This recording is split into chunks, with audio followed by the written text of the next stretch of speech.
So just driving along in the 600 Grosser with the M100 engine, and what a beautiful ride it is.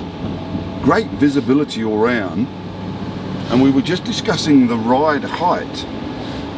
We seem to be quite high up in the seating position, which in turn gives us good vision, and sitting in beautifully contoured and comfortable, almost feels like armchairs really. And we've got the beautiful dash here. I love the old steering wheel. Yes.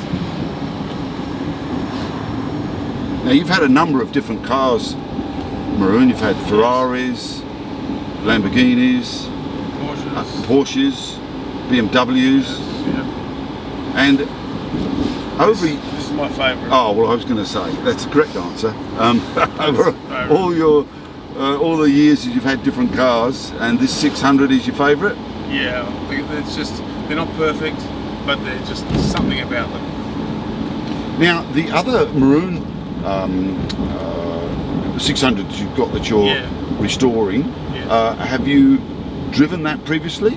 I did. No, I bought it from a gentleman who had been restoring it for 5 years, and then he gave up, and I bought it from him at the time. Okay. And so what stage is that at now? Just finishing the motor and the gearbox.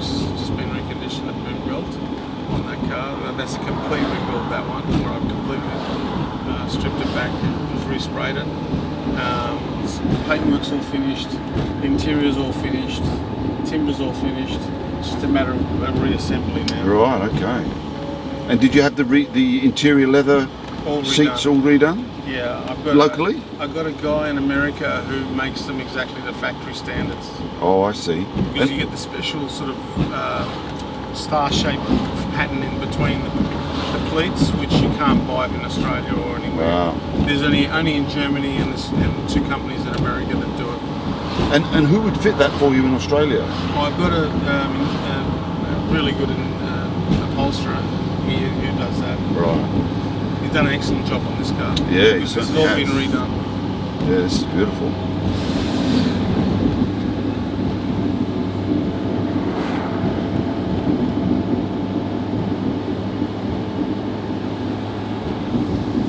It's very smooth, isn't it? Oh, is it? And I've got it on soft ride, and you can put it into hard, and it'll handle like a sports car almost.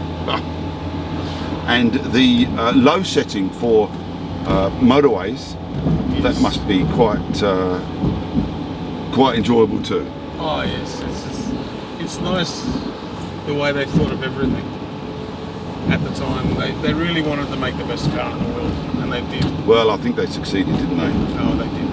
And I've driven many Rolls Royces, and they're nothing in comparison to this car. Right. Now these were a little bit expensive when they came out, you were telling me. Yes, this car was, I've got the papers from new, it was $30,000 in 1968, and a house in Strathfield was $15,000. Oh, so you could either buy 2 houses or one of these. That's right. And Australia had more 600s per head of population than any other country in the world. Well, you know, they do that with AMGs now, don't we? So yes. We've always had a soft spot for the top Yes, indeed, and no wonder.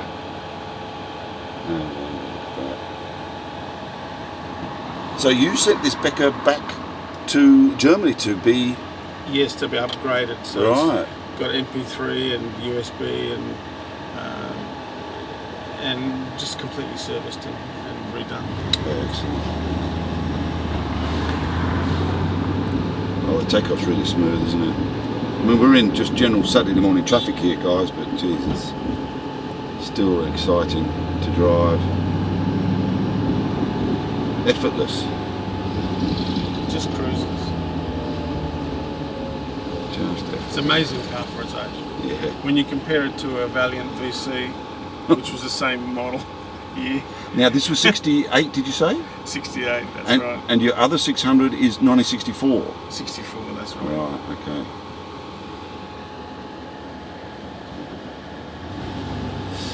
Alright guys, well there we go. Nice rundown on the 600 grosser, probably one of the best cars built in its time back in the 60s. Outshone the Rolls Royce of the day. You might remember the Top Gear program where they did the comparison, and once again we come out on tops. Thanks very much for your time, Maroon. I really appreciate it. My pleasure, Vince.